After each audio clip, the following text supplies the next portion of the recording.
If you want to know how to close AnyDesk properly, you're in the right place.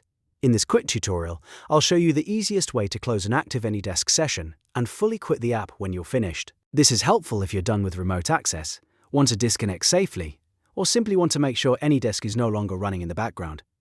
If this video helps, be sure to hit like and subscribe for more simple software tutorials like this. Let's jump right in. First, open the main AnyDesk window on your computer. If you are currently connected to a remote device, you'll see the Active Session tab at the top of the window. To close that session, just click the X on the remote device's Active tab. This will end the live connection and take you back to the main AnyDesk screen. If the session doesn't close right away, make sure you click the X on the Active tab and not another part of the window. Once the remote session is closed, the next step is to completely quit the AnyDesk application.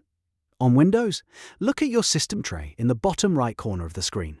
On Mac, check the dock or the menu bar area for the AnyDesk icon. Right-click the AnyDesk icon, and from the menu that appears, select Exit.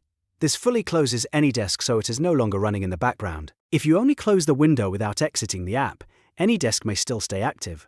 So using Exit is the best way to make sure it is fully shut down. And that's it.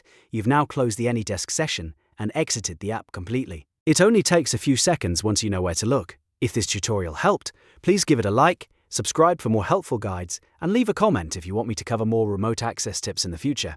Thanks for watching, and I'll see you in the next one.